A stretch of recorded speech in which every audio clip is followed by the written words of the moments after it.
Olá, meus irmãos, minhas irmãs. Desde já eu quero saudar a todos com a graça e a paz do Senhor. Eu gostaria de começar a minha conversa com vocês fazendo a seguinte pergunta: como você costuma lidar com as dores que lhe sobrevêm? Como você geralmente lida com dores físicas, dores emocionais ou até mesmo dores circunstanciais? A dor faz parte do nosso dia a dia. Desde o momento que o pecado adentrou no mundo, nós temos que lidar com esse tipo de desconforto. O desafio que a gente tem nesta oportunidade não é entender como nos livrarmos das dores, porque elas vão nos acompanhar até o final dos tempos. O desafio é a gente ter esperança em meio à dor. O tema geral da nossa lição bíblica, que nós sempre estudamos neste programa, nesse trimestre, é esperança em tempos difíceis. As dores representam dificuldade, mas acredite, há esperança. E a gente vai conversar sobre isso. A gente vai conversar sobre a esperança em tempos difíceis, a esperança em meio à dor. Daqui a pouco a gente volta. Fica com a gente, tá bom?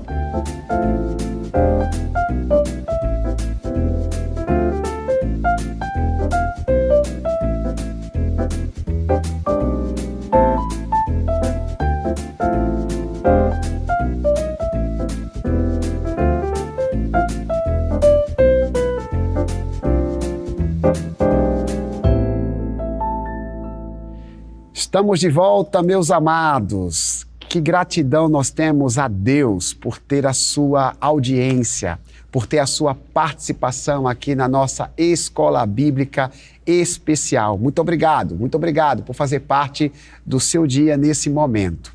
Conforme nós dissemos no início dessa programação, nós iremos conversar a respeito de dores, porque era exatamente isso que vivenciava o profeta Jeremias. O profeta Jeremias tem sido personagem estudado ao longo dessas semanas. Nos 3 primeiros meses deste ano, nós estivemos estudando a respeito do ministério do profeta Jeremias. Estudamos a respeito do livro que carrega o seu nome e também a respeito do livro poético chamado Lamentações. A propósito, a lição de hoje, a lição de número 13, vai abordar o que Jeremias escreveu no livro de Lamentações. E o título, ou o tema específico da lição de hoje é esse: Esperança em meio à dor. E parece até mesmo irônico, parece uma ironia, mas nós aprendemos a respeito de esperança em meio à dor num livro cujo título é Lamentações. Essa palavra, lamentações, era uma expressão comumente utilizada nos tempos de Israel para as cerimônias fúnebres. Então, os poemas que foram redigidos por Jeremias eram poemas, até certo ponto, melancólicos. Mas veja como o Espírito Santo é poderoso. Ele usa a melancolia de um homem, ele usa um momento complicado de uma pessoa para reverberar a esperança. E eu quero convidar você a pensar sobre isso. Você, promessista, que tem a sua lição bíblica, vai poder acompanhar a nossa conversa e até mesmo se preparar para estudá-la na escola bíblica presencial, na igreja que você congrega. Se você não é promessista, mas está aqui com a gente, você é igualmente bem-vindo e certamente tem muito a aprender com aquilo que vai ser compartilhado. E nesta ocasião, nós temos aqui a ilustre presença, mais uma vez, do pastor Jeremias. Pastor Jeremias sempre está nos ajudando e o Senhor o trouxe novamente para conversar a respeito do profeta que tem um nome parecido com o dele. Na realidade, o mesmo nome que ele tem. A diferença é que o pastor Jeremias é um pastor Jeremias que começa com a letra G. No profeta da Bíblia começa com a letra J. Pastor, antes de lhe passar a palavra, a gente vai fazer a leitura do texto base, o texto central da nossa lição de hoje, que está registrado em Lamentações, capítulo 3, versículo 25 e 26. Veja que palavra, pastor e queridos irmãos. O Senhor é bom para com aqueles cuja esperança está nele, para com aqueles que o buscam. É bom esperar tranquilo tranquilo pela salvação do Senhor. Pastor Jeremias, de bate-pronto, o que o senhor tem a dizer sobre esse versículo, sobre esse tema de hoje, que vai fechar esse ciclo de estudos a respeito do ministério do profeta Jeremias? Graça e paz, irmãos. Prazer muito grande estar de volta aqui. Todo nosso. Nesse espaço, Escola Bíblica Especial, para estudar juntamente com vocês, falar do amor de Deus, e especialmente nesse texto aqui que você acabou de dizer. Porque o Senhor é bom o tempo todo. Aí a pergunta é, por que o Senhor é bom? O salmista, em alguns dos salmos dele, diz assim, o Senhor é bom porque a sua misericórdia dura... para sempre. Eu acho que eu sou bom, mas minha misericórdia dura uma semana só. Outro dia eu estava a conversar com um irmão e ele disse, pastor, a minha não dura um dia. E nós achamos, agora Deus é bom porque a sua misericórdia dura para sempre. A Bíblia diz que ele é tardio em irar. Então você tem sido alcançado por essa bondade de Deus e isso nos motiva a trazer esse estudo em especial já no 13º estudo aqui, ó. Tema maravilhoso, esperança mesmo em meio à dor. Eu tenho certeza que você vai deliciar com esse estudo de hoje. Portanto, continue conosco. A gente passou, pastor, 12 semanas estudando o livro do profeta Jeremias. Evidentemente que, como a Bíblia tem ensinamentos profundos e variados, não dá para a gente explorar todos os detalhes. Mas a gente pôde crescer espiritualmente nas 12 lições anteriores, que se basearam no livro de Jeremias. E o nosso compromisso hoje, numa única lição, é conversar sobre o livro de Lamentações, que também foi escrito por Jeremias. Eu falei agora há pouco que este era um livro melancólico, no seu tema, porque comumente era utilizado para poder relembrar o tempo de dor. A própria expressão era uma expressão utilizada nos velórios, nos cultos fúnebres, mas há esperança no livro do profeta. O próprio texto que a gente leu revela que existe esperança, sobretudo para quem confia em Deus. A gente pode afirmar que o assunto, ele fecha com chave de ouro a série geral, esperança em tempos difíceis. O tema diz aqui, né? O Senhor se atém para aqueles que o buscam com tranquilidade, né? E esperança. Mas como é que vai esperar? A Bíblia diz que esperamos o que vemos, não esperamos, mas esperar aquilo que se não vê. Jeremias profetizou aqui ao povo de Israel as seguintes coisas. Eles sofreriam fome, isso, peste, guerras. Aí eles assim, mas vai ser privilegiado aquele que foi levado pela guerra. Olha para você ver. É melhor ser levado cativo do que morrer. Muitas das vezes você está sendo cativo, está se lamentando aí também como profeta, mas entenda o que Deus quer dizer para você hoje. É melhor você estar a lamentar hoje, porque você está cativo, do que você ter morrido outrora. Porque diz que a esperança é a última que morre, mas ela também morre. Mas a Bíblia diz assim, para aqueles que estão no Senhor, mesmo na morte ainda há esperança. Mas você nem morreu ainda, você está vivo, há a bênção de Deus, e você vai entender claramente o que essa lição de hoje traz para eu e para você a respeito da palavra. O livro de Lamentações, meus irmãos, pastor, como eu disse, ele é um poema inspirado pelo Espírito Santo, que contém esperança, só que a esperança que é fornecida por Deus é uma esperança baseada na verdade dos fatos. Deus não maqueia aquilo que acontece com a gente, Deus não esconde os problemas que nos afligem. Deus é muito sincero, Deus é franco. Tanto é que se você ler o livro de Lamentações, você vai perceber que trata-se de um poema sobre a desolação da cidade, como estava a cidade onde o povo residia, a situação do lugar que eles tanto amavam. Mas em meio a essa informação de destruição, de desolação, vem uma palavra profética de esperança, uma palavra profética de renovo. É como se aparecesse uma luz no fim do túnel. Deus usa Jeremias para dizer, olha, a situação está mal, não está fácil, está difícil, porém há esperança no Senhor. Jeremias profetizou durante um longo período a esse respeito, e ele começa a profetizar e o pessoal continua duro e ele continua profetizando. Vem o rei Nabucodonosor e cerca a cidade da Babilônia.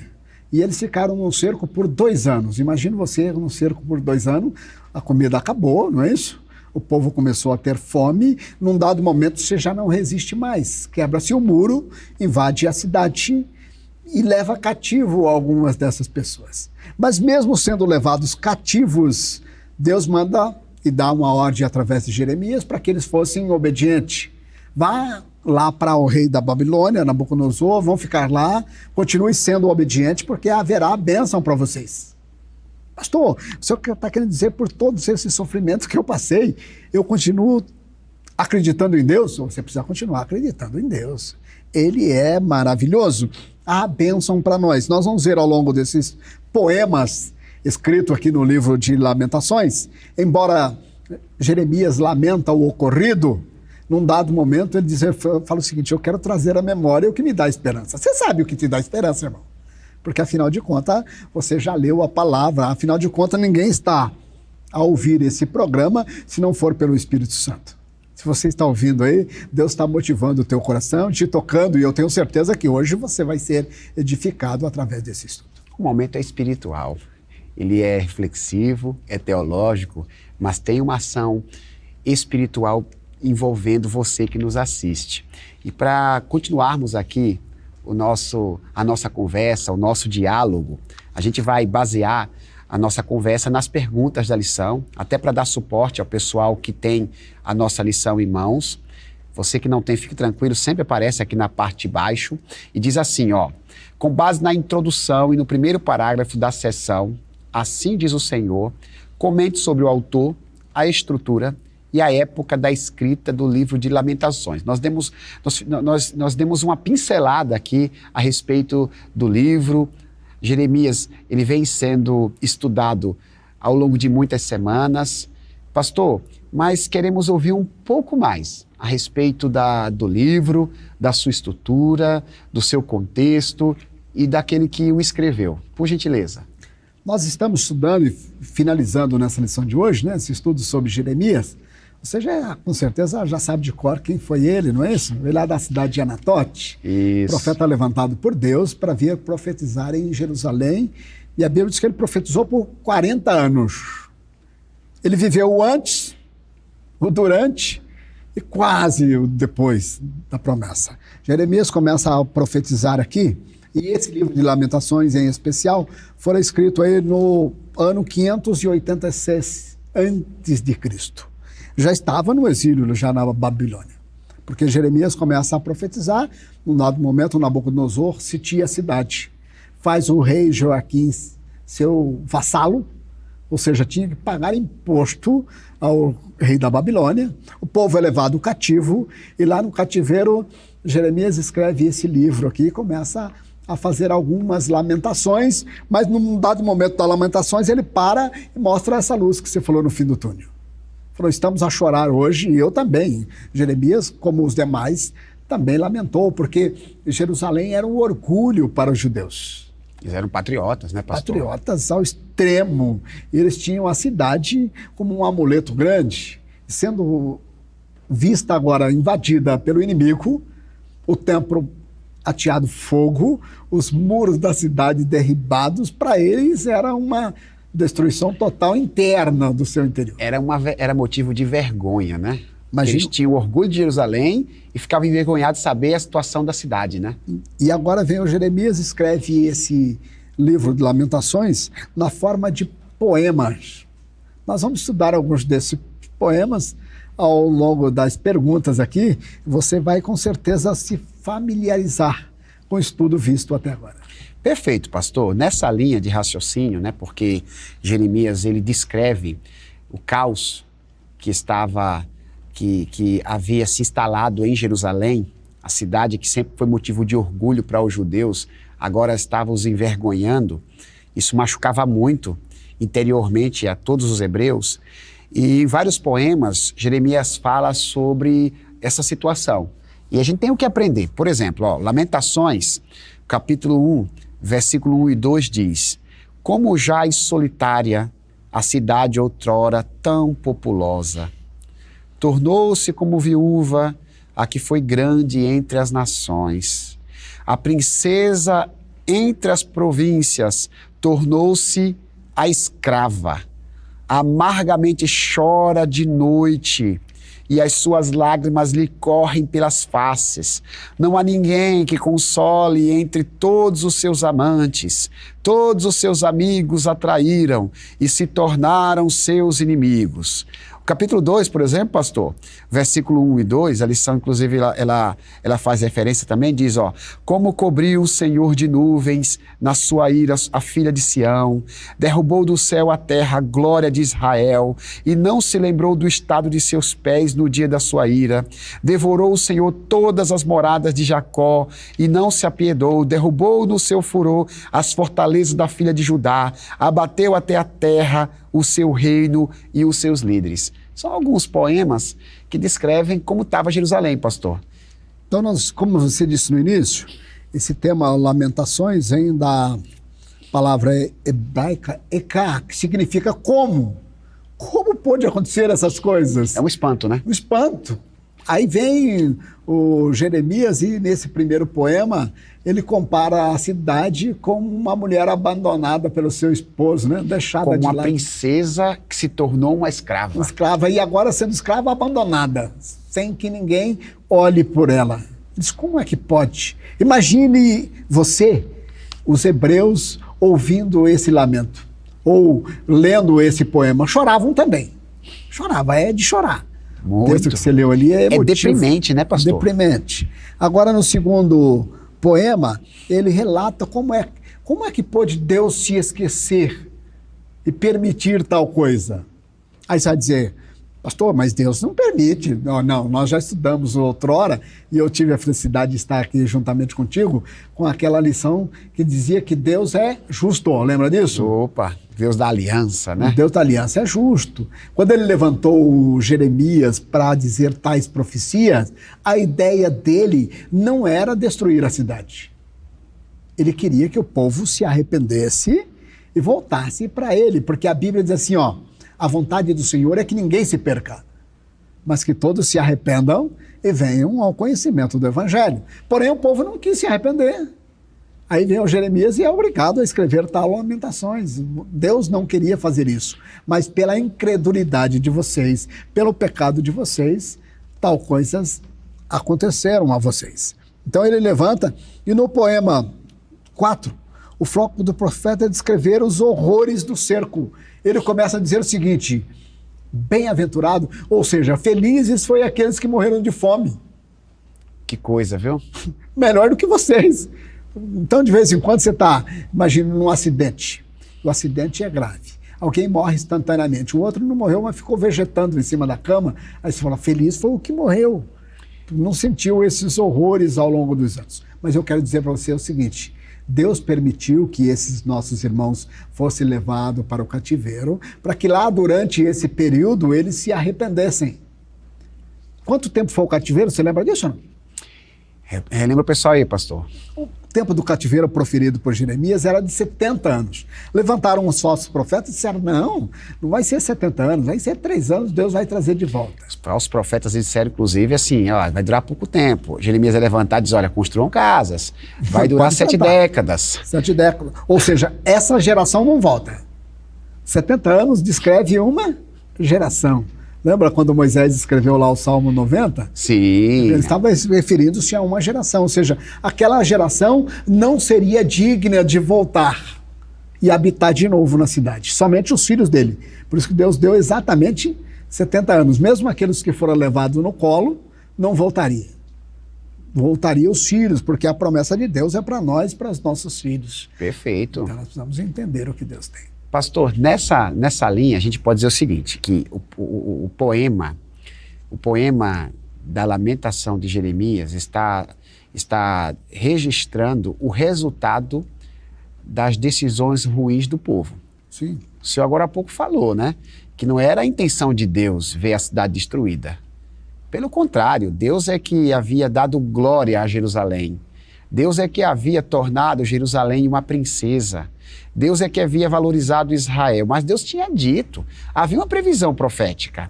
olha, se vocês continuarem pecando, vocês serão cercados, vocês sofrerão, e alguns de vocês vão dizer assim, era melhor ter morrido.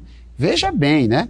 Então, mas assim, o que acontece? Deus está descrevendo aqui através do profeta no livro a consequência dos pecados do povo.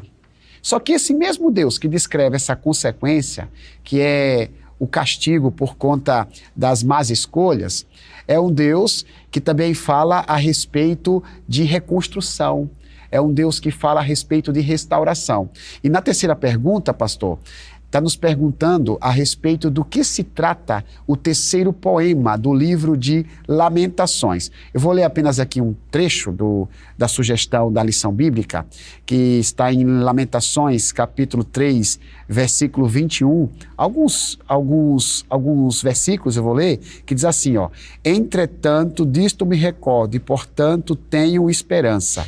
As misericórdias do Senhor são a causa de não sermos consumidos, pois as suas misericórdias não têm fim.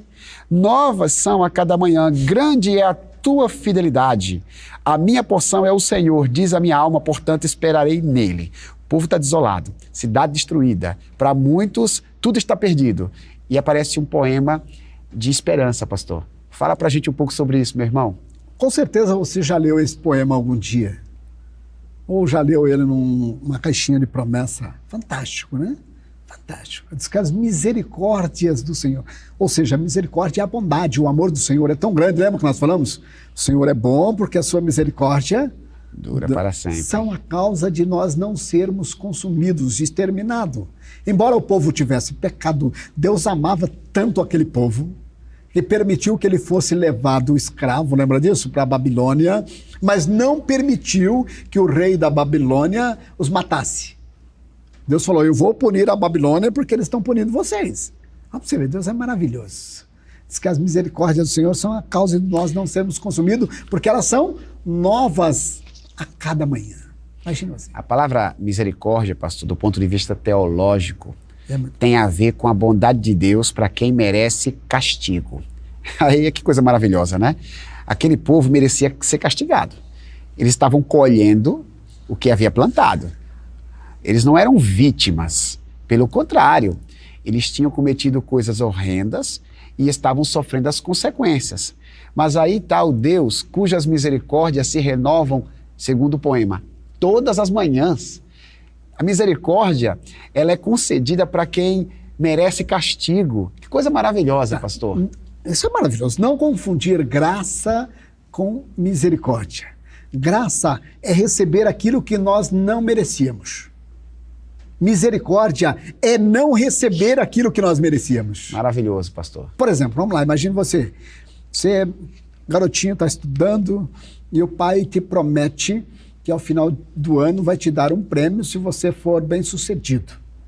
E aí chega no final do ano, você não foi bem sucedido. E o pai mesmo assim te dá o prêmio, te leva para uma viagem, isso é graça. Isso aí. Misericórdia é aquilo que o pai diz para o garoto o seguinte, olha, você não faça isso, porque se você fizer, você vai apanhar. E o garoto faz.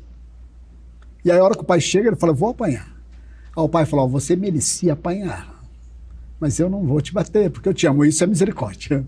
Deu para entender? Deus havia levantado Jeremias e disse para o povo, se vocês continuarem pecando, vai vir peste, vai vir fome, vai vir guerra, Ou seja, embora Deus tivesse prometido tudo isso, Deus ainda foi generoso para com eles, permitiu que eles fossem levados cativo, mas dá agora uma esperança para dizer o seguinte, eu vou trazer de volta. Só a misericórdia de Deus para fazer algo tremendo.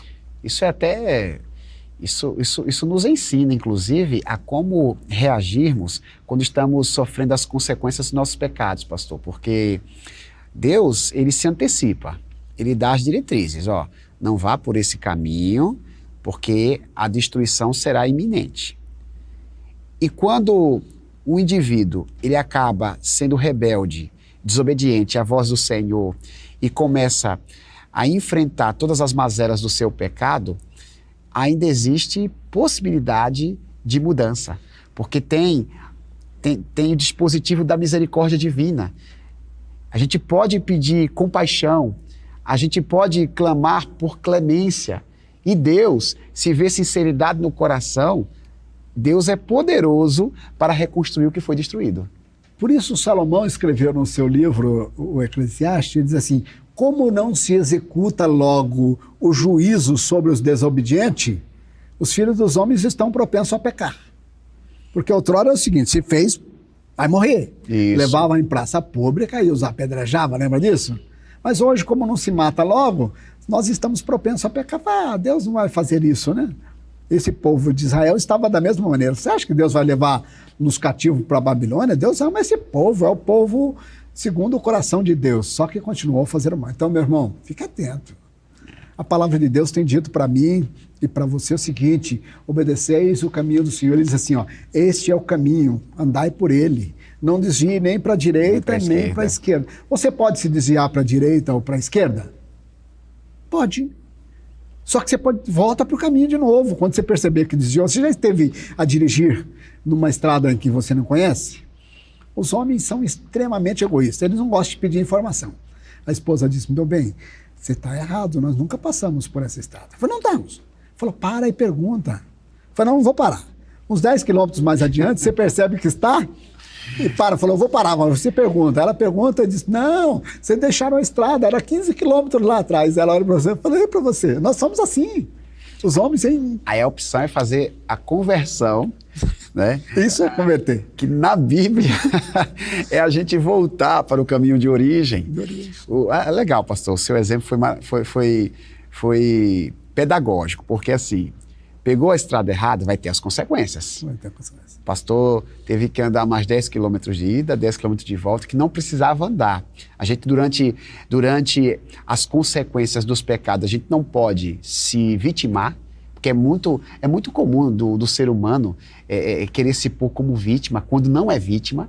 Quando a gente está colhendo o que plantou, a gente tem que entender, a gente não está ali porque a gente foi marginalizado por Deus ou pela sociedade, a gente está sofrendo as consequências da desobediência. Só que tem a plaquinha de conversão.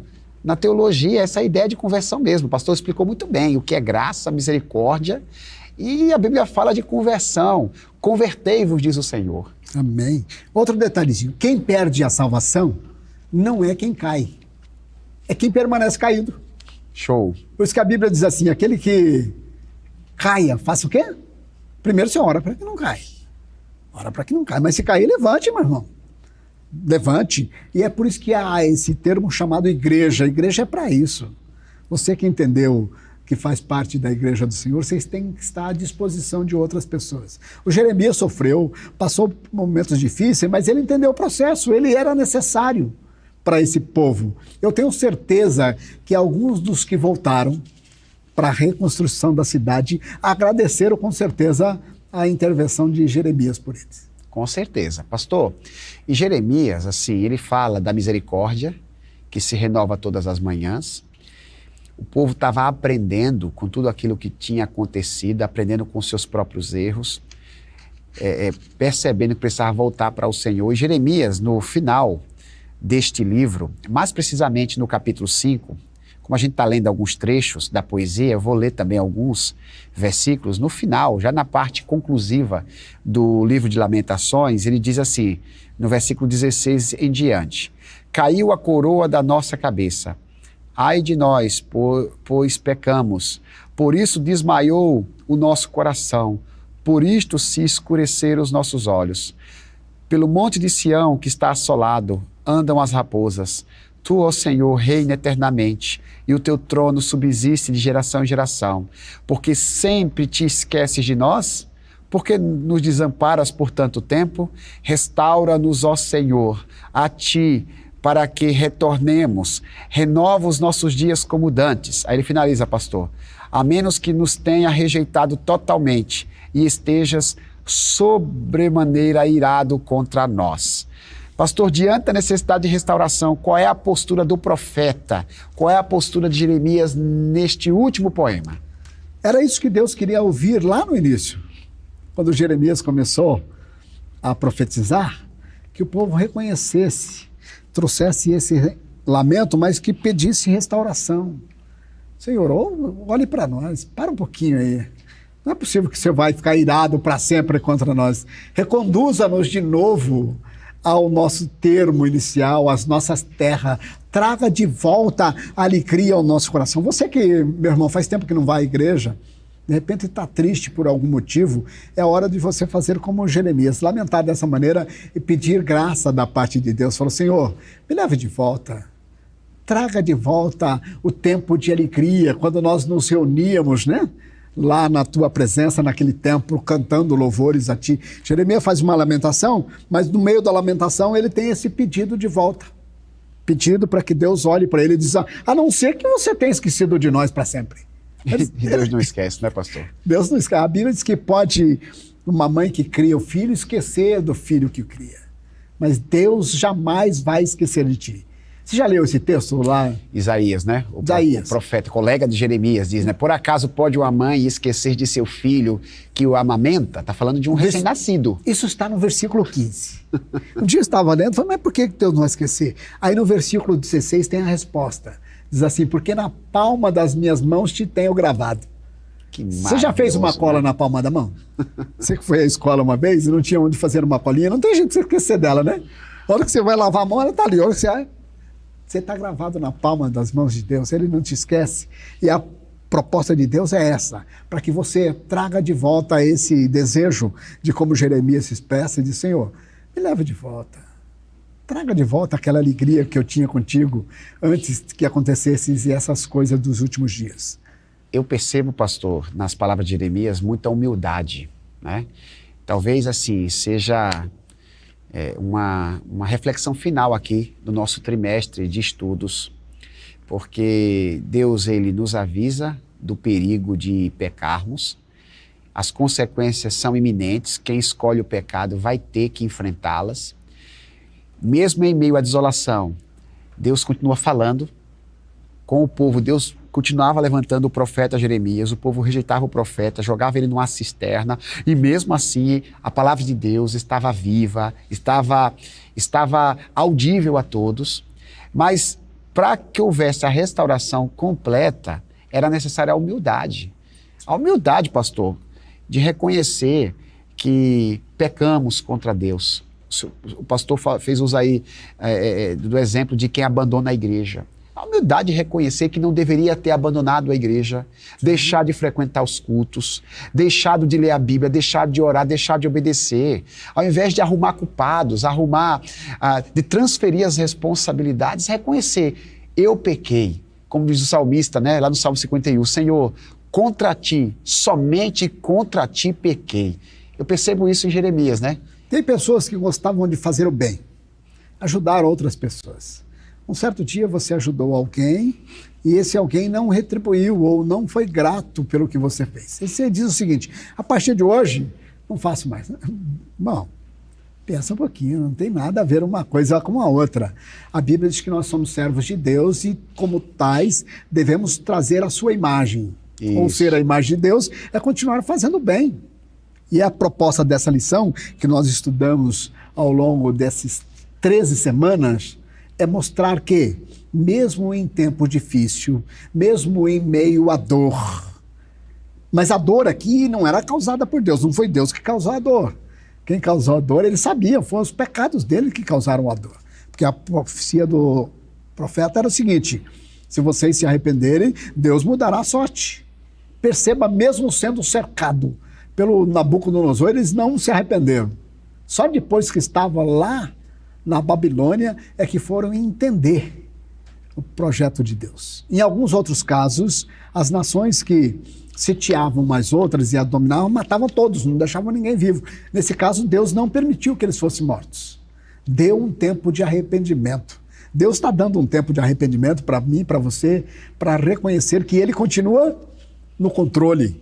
Isso. Deus continua no trono, controlando todas as coisas. A minha e a sua vida é controlada por Deus. E como tal, eu agora me aproximo dele e digo, Senhor, seja generoso para comigo.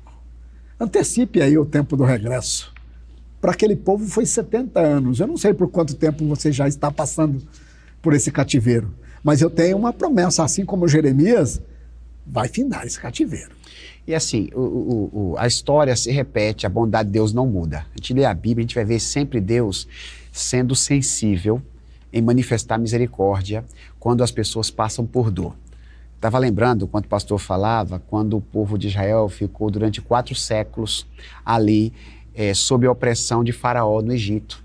Então, quando Deus vê o povo clamando por misericórdia, o próprio Deus diz, olha, eu vi o clamor do meu povo, eu desci para libertá-los. Quando a gente lê o livro dos Juízes, por exemplo, parece até um ciclo vicioso, né? O povo peca, pede misericórdia, Deus levanta um juiz. Aí o povo volta a pecar, vai sofrendo. Aí Deus levanta um outro juiz quando o povo pede misericórdia. Então a gente precisa clamar por misericórdia. E a misericórdia, irmãos, é o que o pastor explicou, é o que eu falei. Misericórdia é uma bondade para quem merece castigo. Misericórdia não se arranca de Deus. Misericórdia não se exige de Deus. Misericórdia se clama. A ideia de clamor tem a ver com desespero, né? Pessoa que pede desesperadamente. A Bíblia diz que o clamor move o coração de Deus. Maravilhoso. Clama a mim e responder-te-ei, Jeremias disse, né? E o Segunda Crônica, quando ele disse, se o meu povo, que se chama pelo meu nome, se humilhar, não é isso? Isso. Orar, buscar a minha face. Ó, você vê? Eu ouvirei do céu. Ouvirei o seu clamor, né? Sararei a sua terra. Perdoarei seus pecados. Maravilha. Deus continuou fazendo isso. O nosso Deus não mudou, não. Ele continua. O problema é que muitas das vezes nós temos dificuldade para nos humilhar diante de Deus. Fica tranquilo. Se você humilhar, a Bíblia diz que aquele que se humilha diante da potente mão de Deus, ao seu tempo... será exaltado. A seu tempo, ao tempo de Deus, irmão. Não é que você vai dobrar o joelho hoje, a bênção chega amanhã. Deus tem o tempo. Para algumas pessoas, ele faz isso. A gente está aprendendo, ou aprendeu, nessas lições, né, o perigo de não ouvir a voz de Deus, o perigo de nos afastarmos da presença dele. A gente aprendeu o quanto as consequências são danosas e a gente aprendeu o quanto Deus é misericordioso. E no poema de Lamentações, Jeremias ele nos apresenta grandes verdades, né, as quais podemos aplicá-la na nossa vida. A segunda parte da lição, ela fala pelo menos a respeito de 2 aplicações, que diz assim, ó, em meio à dor, lembre-se do que pode lhe dar esperança, a misericórdia de Deus. Em meio à dor, lembre-se do que pode lhe dar esperança, o reinado de Deus. Tem 2 coisas que nos trazem esperança no período de dor, a misericórdia e o reinado do Senhor. Pastor Jeremias, o que o senhor tem a dizer aí sobre essas 2 aplicações? Já falamos bastante aqui de misericórdia, e a Bíblia diz que bem-aventurados são os misericordiosos, porque eles alcançarão misericórdia. Nós estamos falando da misericórdia de Deus. Mas eu e você também podemos usar de misericórdia para com outras pessoas. Verdade. E isso se faz claro naqueles que se dizem servos de Deus, ou seguidores de Cristo, chamado de cristão. Então, se você, assim como eu, se professa cristão, subentende-se que nós somos seguidores de Cristo. E como seguidor de Cristo, eu devo mostrar às pessoas que me cercam de que alguns atributos dele também se faz presente em mim. Por isso que é importante demais. E ao mesmo tempo que é importante, é sério demais dizer que eu sou cristão. Porque se eu sou cristão, eu carrego sobre mim o nome de Cristo. E a Bíblia diz que aquele que não anda como ele andou, não pode ser servo ou filho dele. Então vamos usar, irmão. Só que nós falamos que a nossa misericórdia é limitada. Aí você vai dizer, mas será que Deus vai me punir por tal coisa? Se você não se arrepender e não se humilhar, a Bíblia diz que ele pode fazer isso, porque isso é justiça. Mas em contraproposta, diz que se você se humilhar diante da potente mão de Deus, ou seja, pedir a ele e clamar por misericórdia, ele vai usar de misericórdia. Então hoje é um tempo de nós, especialmente aqui no Brasil, não é? País que nós estamos vivendo, clamar por misericórdia, fazer como Jeremias, ele chega ao reconhecimento de dizer, nós pecamos. Aí você vai dizer, pastor, mas Jeremias não pecou, ele estava alertando o povo. Mas se o povo pecou... Ele estava se solidarizando, né? fazia parte da comunidade. Se a comunidade pecou, eu também pequei. E isso é importante reconhecer isso. Mas isso, então, era reconhecendo a misericórdia. Mas a outra parte diz o seguinte: nós temos que reconhecer que Deus continua no controle. Ele governa, ele reina. Além dele ser misericordioso, ele é o rei hoje. Lembra? Nos nossos estudos, nós estávamos falando sobre 2 reis. Primeiro os Edequias e depois o Joaquim. Isso. Agora nós estamos falando de um reino eterno, daquele que reina com justiça.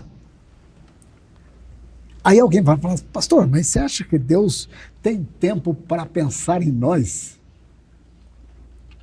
O Salmo de número 113, a partir do versículo 5, ele diz assim: quem é como o Senhor nosso Deus, que habita nas alturas, mas se curva para ver o que há na terra? Quem é como o nosso Deus?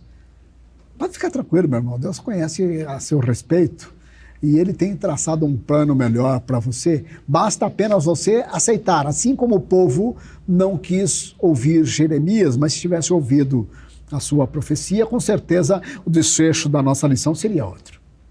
Mas como eles não quiseram ouvir, Deus leva ele para o cativeiro e manda o Jeremias dizer para ele, fala o seguinte: pede para esse povo trazer à memória aquilo que lhe dá esperança. E a esperança deles era ver Jerusalém reconstruída, o muro sendo edificado, o templo sendo reconstruído e eles terem um tempo de adoração. E Deus permitiu isso. Só que durou quanto? 70 anos, era a profecia de Deus. Eu não sei quanto tempo vai demorar a sua vida, mas eu ficarei feliz demais em ver você de volta na igreja, a louvar ao Senhor, cantando com aquela mesma intensidade com que você fazia outrora, ou mesmo você que já está na igreja, quando ver esse irmão chegar, louvar a Deus por isso e dizer: Senhor, eu te louvo porque tu trouxeste de volta alegria a este lugar. Glória a Deus. O papo foi ótimo, pastor Jeremias. Como foi bom conversar a respeito do ministério deste homem de Deus, deste profeta. Que o Senhor continue abençoando sua vida, meu irmão. Obrigado por ter atendido o nosso convite. Estamos encerrando um trimestre de estudos bíblicos. A partir de semana que vem, a gente estuda uma nova lição. E aqui eu manifesto a minha gratidão em nome do programa Escola Bíblica Especial por ter tido aí a sua companhia durante todo esse trimestre. Mas nós contamos com você nas próximas semanas, contamos com sua ajuda para gerar engajamento do canal, para que outras pessoas tenham acesso. Você pode fazer isso compartilhando o link daquilo que você assistiu hoje. Você pode incentivar pessoas a se inscreverem no canal, a curtirem as nossas transmissões. Tudo isso vai permitir que a palavra de Deus se expanda através da TV Viva a Promessa. O meu muito obrigado. Mas antes de encerrar, eu vou orar por você, eu vou orar pela sua vida, eu vou orar pela sua família. Creia, porque a misericórdia do Senhor é a causa de você não ser consumido e ela se renova todas as manhãs. Ela está se renovando nesse momento em você. Creia e receba a oração. Querido Senhor, Criador dos céus e da terra, o Senhor que inspirou Jeremias a escrever Lamentações, que trata-se de um conteúdo de misericórdia e de reinado do Senhor, que expressa esperança em meio à dor. Acreditamos piamente que as pessoas que estão passando por crises, por momentos críticos, elas escutaram uma palavra de esperança.